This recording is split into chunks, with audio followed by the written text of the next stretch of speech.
আমাদের অনেকের চোখেই ঘুম আসে না, কি দিন কি রাত আমাদের চোখে ঘুম আসে না। তো আজ আমি এই ঘুম নষ্টের কয়েকটা কারণ বলছি, মিলিয়ে নিন, এবং এই সমস্যার সমাধানের উপায় আমি বলে যাব। আচ্ছা, ঘুম নষ্ট হয় কেন? কেন ঘুম চোখে আসে না? নানান কারণ আছে, তার মধ্যে কিছু গুরুত্বপূর্ণ কারণ বলছি। অধিক চিন্তা। আমরা অনেকেই আছি খুব দুশ্চিন্তা করতে থাকি। হ্যাঁ, পরিবার নিয়ে দুশ্চিন্তা, নিজের পার্সোনাল লাইফ নিয়ে দুশ্চিন্তা। আচ্ছা, দুশ্চিন্তা করে কী লাভ? অযথা মানসিক টেনশান করে কোনো লাভ আছে? আমি গালে হাত দিয়ে বসে শুধু ভেবেই যাচ্ছি, লাভটা কি হচ্ছে? ত্যাগ করুন। কিভাবে ত্যাগ করবেন? মন থেকে হাসুন, ফ্রি থাকুন। যখন কোনো দুশ্চিন্তা আপনাকে গ্রাস করবে, মনে মনে বলতে থাকুন যে হ্যাট, এসব নিয়ে আমি কোনো কিছু ভাববো না, আমি গান শুনবো, আমি নাচবো, আমি খেলবো। এখন তো হাতের কাছে মোবাইল রয়েছে, টিভি রয়েছে, নিজেকে ফুর্তিতে রাখার, নিজেকে বিন্দাস রাখার অনেক উপায় বেরিয়ে গেছে। নাম্বার 2, অপরের সাথে তুলনা করতে যাবেন না।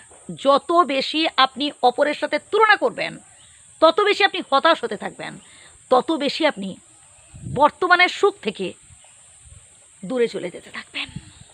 তাই যদি তুলনা করতে হয়, তুলনা করুন নিজের সাথে নিজের, যে আজ থেকে 10 বছর আগে আমার পরিস্থিতি কেমন ছিল, এখন আমার পরিস্থিতি কেমন, আজ থেকে 10 বছর পর আমি নিজেকে কতটা ডেভেলপ করতে পারবো। ভাবুন না নিজেকে নিয়ে।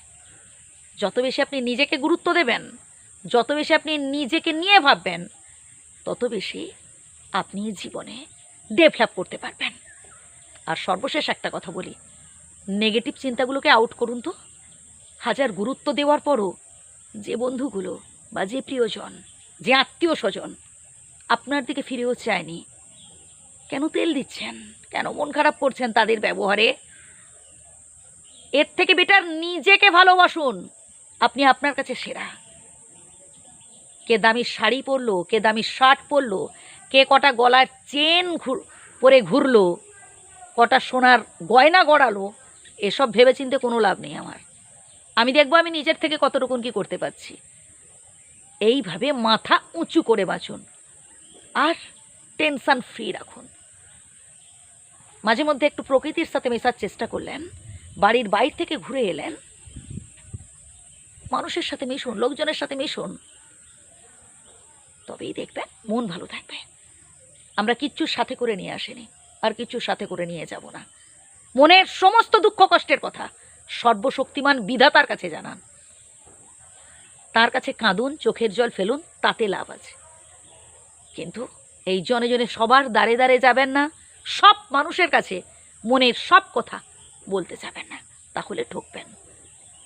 যে কথাগুলো বললাম আবারও প্রথম থেকে শুনুন, ক্ষতি হবে না, উপকার হবে। ভালো থাকবেন।